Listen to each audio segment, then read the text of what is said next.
नमस्कार मित्रों, स्वागत करते हैं एक बार फिर से हम आपके अपने YouTube चैनल सीयूईटी रैंकर्स में। जैसा आप सभी को पता है कि आप लोगों का सीयूईटी बीएड यानी कि पीजीक्यूपी 01 का जो एग्जामिनेशन है वह 2 दिन हुआ है। एक तो आपका 7 को हुआ था, दूसरा जो आपका है वह 12 सितंबर को हुआ है। तो इसी कड़ी में आज आप लोग हम 12 सितंबर के जो आंसर की है यानी कि कह सकते हैं कि पेपर का एनालिसिस हम लोग यहाँ पे करने जा रहे हैं। तो चलिए शुरू करते हैं आज के अपने सेशन को। देखिए, पहला प्रश्न जो आपका आया था वह है आपका थॉमस कप किस खेल से संबंधित है। तो थॉमस कप जो आपका संबंधित है वह बैडमिंटन से संबंधित है। ठीक है, इसका आंसर अगर आपने बैडमिंटन लगाया होगा तो वह आपका सही आंसर होगा। ठीक है, और अगर हम बात करते हैं कि इससे एक और नाम से जाना जाता है, पुरुष टीम का विश्व चैंपियनशिप भी इसे कहा जाता है। पुरुष बैडमिंटन टीम का यह चैंपियनशिप भी कहा जाता है। तो आप लोग दो नाम से इसको जान सकते हैं, एक तो आपका थॉमस कप है और दूसरा जो आपका है वह विश्व पुरुष टीम चैंपियनशिप भी इसे कहा जाता है। देखिए, यहाँ पे सेकंड प्रश्न आपका है कि चेरनोबिल परमाणु दुर्घटना कहाँ पे हुआ था और कब हुआ था। तो सबसे पहले आपको बता दें कि यह कहाँ हुआ था। तो यह आपका यूक्रेन में हुआ था। सभी को पता होगा, वर्तमान समय में आप लोग जानते होंगे यूक्रेन और रूस में युद्ध चल रहा है, तो यूक्रेन में हुआ था। और अगर हम बात करते हैं कि कब हुआ था आप लोग का, तो यह हुआ था 26 अप्रैल 1986 में। 26 अप्रैल 1986 में यह दुर्घटना आप लोग की हुई थी। तो अगर आप लोगों ने ये सही आंसर किया होगा 1986 और यूक्रेन, तो सही आंसर होगा। यहाँ पे थर्ड जो क्वेश्चन आपका है कि पंडित बिरजू महाराज, तो पंडित बिरजू महाराज जी के कौन नाम था। बृजमोहन मिश्र था। ठीक है, क्या नाम था। बृजमोहन मिश्र इनका दूसरा मतलब पुराना नाम कह सकते हैं कि यहाँ पे बृजमोहन मिश्र। ठीक है, और अगर हम बात करते हैं कि पंडित बृजमोहन मिश्र का या फिर पंडित बिरजू महाराज जी का संबंध किससे था, तो इनका जो संबंध था वह कथक से था, क्योंकि यह एक कथक नर्तक थे। ठीक है, और हम बात करते हैं किस घराने से थे यह, तो यह जो आपके घराने के थे वह आपका घराना का नाम है कालिका बिंदादीन घराना, और यह जो घराना है वह लखनऊ घराना से संबंधित है। इस प्रकार से, और आपको बताना चाहें कि इनकी जो मृत्यु हुई थी वह जनवरी 2022 में इनकी मृत्यु हो गई थी। ठीक है, अगला प्रश्न का जो आंसर होगा वह है आपका कि शिव शंकर शर्मा कौन सा वाद्य यंत्र बजाते थे। तो पंडित शिव शंकर शर्मा जी जो थे वह एक प्रख्यात भारतीय संतूर वादक थे। तो यह कह सकते हैं हम लोग कि वह जो बजाते थे वह क्या बजाते थे, संतूर बजाते थे। और आपको बता दें कि संतूर एक क्या है कि कश्मीरी लोक वाद्य होता है। क्लियर हो गई बातें। अगले प्रश्न में आते हैं हम लोग।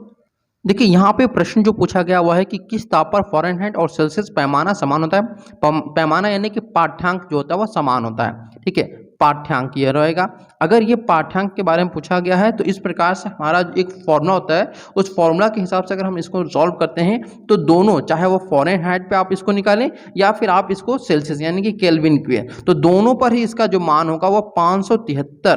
ठीक है, 573.25 डिग्री ये आपका आएगा। ठीक है, या फिर केल्विन में भी निकालेंगे तो भी सेम आपका आएगा उस फॉर्मूला के हिसाब से 573.25 आपका आएगा। ठीक है, तो अगर 573.25 पे आप लोगों ने टिक किया होगा तो वह सही होगा आंसर। यहाँ पे अगला जो प्रश्न आपका दिया गया है कि मुख मयंक सम मंजू मनोहर में कौन सा अलंकार है। तो देखिए, मुख मयंक सम मंजू मनोहर में जो अलंकार है पहले मैं बता देता हूँ, यह आपका उपमा अलंकार है। ठीक है, उपमा अलंकार है। और अगर हम बात करते हैं कि यहाँ पे उपमा अलंकार क्यों है, क्योंकि यहाँ पे इसका अर्थ होता है कि मुख के समान मयंक है, अर्थात यहाँ मुख की जो तुलना की गई है वो मयंक का मतलब होता है चंद्रमा से की गई है, इसलिए यहाँ पे आपका क्या हो जाएगा, उपमा अलंकार होगा। अगला जो प्रश्न है वह है कि यूनिसेफ का फुल फॉर्म क्या होता है। तो देखिए, यूनिसेफ में आपका जो अगर हम बात करते हैं तो आपको इसको हम UNI, पहले ये आपका होता है तो इसका हो जाएगा यूनाइटेड। ठीक है, एक ही चीज मैं बता रहा हूँ, ध्यान से सुनिएगा। अगर ये आप लोग लगाया होगा यूनाइटेड नेशंस, ठीक है, यूनाइटेड नेशंस चिल्ड्रेंस फंड, ये इसका फुल फॉर्म होगा। ठीक है, क्या हो जाएगा, यूनाइटेड नेशंस चिल्ड्रेन फंड इसका सही आंसर होगा। जिन्होंने भी ये आपका आंसर लगाया होगा वह आंसर आपका सही होगा। ठीक है, अगले प्रश्न में आते हैं। अगला जो प्रश्न आपका है वह है कि प्रकाश संश्लेषण की अभिक्रिया क्या होती है और रासायनिक समीकरण भी बताएं। अगर ये प्रश्न रहा होगा तो इसमें आपको मैं बता दूं कि प्रकाश संश्लेषण में कार्बन डाइऑक्साइड और जल के बीच जो रासायनिक क्रिया के फलस्वरूप ग्लूकोज का निर्माण होता है और ऑक्सीजन जो होता है वह मुक्त होता है। इस प्रकार से अगर हम समीकरण को यहाँ पे बनाएं तो इस प्रकार से अगर हम समीकरण देखते हैं तो सबसे पहले आपका 6CO2 ये आपका रहेगा, ये बैलेंस करने के लिए या फिर अभिक्रिया करने के लिए दिया होगा तो यही होगा 6CO2 प्लस 12H2O ये आपका रहेगा। फिर इसके बाद प्लस प्रकाश हो जाएगा, और यहां पर प्रकाश के बाद हो जाएगा आपका प्लस क्लोरोफिल हो जाएगा। ठीक है, क्लोरोफिल हो जाएगा। अब इसके बाद जो आपका क्रिया होगा, मतलब यहाँ पे रिएक्शन जो होगा वो हो जाएगा C6H12O6 plus 6O2 plus 6H2O plus chlorophyll. ये इसका अभिकरण होगा, यानी कि जो रासायनिक समीकरण होगा वह बैलेंस इसी प्रकार से होगा। उम्मीद करते हैं आप लोग समझ गए होंगे इसका आंसर। देखिए यहाँ पे अगला जो प्रश्न है कि नर्मदा बचाओ अभियान किस बांध से संबंधित है। तो यह जो बांध, मतलब कह सकते हैं कि नर्मदा बचाओ जो आंदोलन था वह नर्मदा घाटी बांध से संबंधित था। ठीक है, किससे था? नर्मदा घाटी बांध से संबंधित आपका था। और यह कब शुरू किया गया था? तो यह आपका 1989 में शुरू किया गया था। और किसके द्वारा शुरू किया गया था? तो यह आपका मेघा पाटकर जी के द्वारा शुरू किया गया था नर्मदा बचाओ आंदोलन। और इसी के द्वारा सरदार सरोवर परियोजना तथा इसमें विस्थापित जो भी लोग थे उनके पुनर्वास की नीतियों के क्रियान्वयन की कमियों को उजागर किया गया था। और अगर हम बात करते हैं कि स्टार्टिंग पॉइंट में इसका उद्देश्य क्या था, कि स्टार्टिंग पॉइंट में इसका उद्देश्य था कि बांध को रोक करके पर्यावरण विनाश और इससे लोगों के विस्थापना को रोकना था। अगला जो प्रश्न आपका है कि पीपर पात सरिस मन डोला, यहाँ पे अगर हम बात करते हैं कौन सा अलंकार है, तो इसमें आपका उपमा अलंकार है। ठीक है, कौन सा आपका है? तो उपमा अलंकार आपको देखने को मिलता है। और अगर हम बात करते हैं कि इसकी परिभाषा, मतलब कह सकते हैं उपमा अलंकार होता क्या है, तो अत्यंत सादृश्य के कारण जो भी सर्वथा भिन्न होते हुए वहीं पे आपका क्या होता है? उपमा अलंकार होता है। और अगर हम बात करते हैं यहाँ पे आप लोगों का कि उपमा अलंकार क्यों होता है, तो मैंने अभी आप लोग को बताया। अगला जो प्रश्न आपका है वह है आपका कि FPTP का फुल फॉर्म क्या होता है। तो यह जो आपका संबंधित है FPTP, यह आपका अगर हम बात करते हैं इलेक्ट्रोल सिस्टम से संबंधित है, यानी कि आपका चुनाव से संबंधित है। और इसका फुल फॉर्म अगर बात करते हैं तो इसका फुल फॉर्म होगा फर्स्ट पेस्ट। ठीक है, क्या होगा आपका? First paste.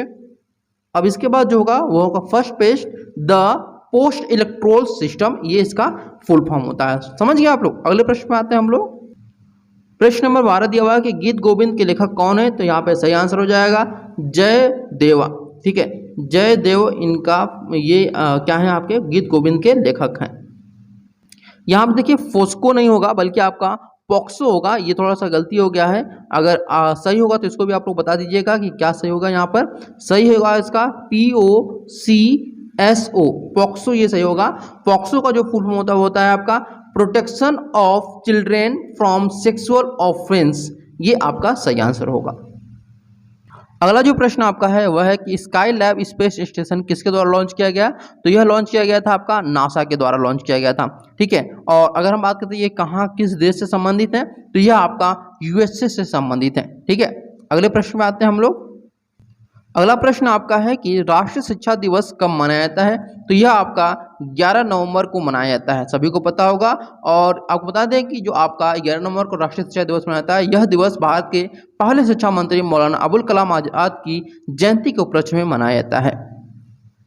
अगला प्रश्न है कि आपका अष्टांगिक मार्ग किस धर्म से संबंधित है। तो यह आपका बौद्ध धर्म से संबंधित है। ठीक है, किससे है? तो यह आपका बौद्ध धर्म से संबंधित है। चलिए अगले प्रश्न पे आते हैं हम लोग। अगला जो प्रश्न आपका है वह है आपका कि अखिल भारतीय वंचित लीग मार्च 1935 में स्थापित की गई थी। यह इसके प्रथम अध्यक्ष कौन थे। तो आपको बता दें कि इसकी जो अध्यक्ष पहले थे और स्थापना जिसने किया था वह थे आपके बाबू जगजीवन राम। ठीक है, बाबू जगजीवन राम, इनको बाबूजी के नाम से भी जाना जाता है, आप सभी लोग जानते हैं, बाबू जगजीवन राम। और आपको बता दें कि इन्होंने 1934-35 में इस लीग की स्थापना की थी। ठीक है, अगला प्रश्न आपका है कि किस पशु में 4 चैम्बर्ड हार्ट होते हैं। तो वो हो जाएगा आपका मगरमच्छ, यानी क्रोकोडाइल आपका सही आंसर हो जाएगा। ठीक है, मगरमच्छ यानी क्रोकोडाइल। अगला प्रश्न आपका है कि भरला सोलर पार्क कहाँ पे है। तो आपको बता दें कि भरला सोलर पार्क जो है वह सन 2021 में, यानी कि पिछले साल ही यह क्या था कि विश्व का सबसे बड़ा सौर ऊर्जा वाला पार्क घोषित किया गया था। और यह पार्क भारत के राजस्थान राज्य के जोधपुर जिले के फलोदी तहसील के भरला नामक स्थान पर स्थित है। अगला प्रश्न है कि त्रिकोणमिति के पिता किसे कहा जाता है। आपको बता दें कि हिप्पार्कस, HIPPARCHUS,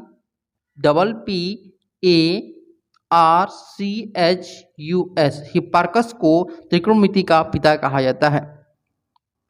उम्मीद है आप सभी को यह सेशन अच्छा लगा होगा। अगर आपको कोई भी प्रश्न अन्य याद हो तो ज़रूर इस सेशन में आप लोग दीजिएगा उसको कमेंट बॉक्स में, और अगर कोई भी प्रश्न आपको डाउटफुल लगे तो उसे भी ज़रूर क्लियर करिएगा। चलिए, thank you so much for watching this video.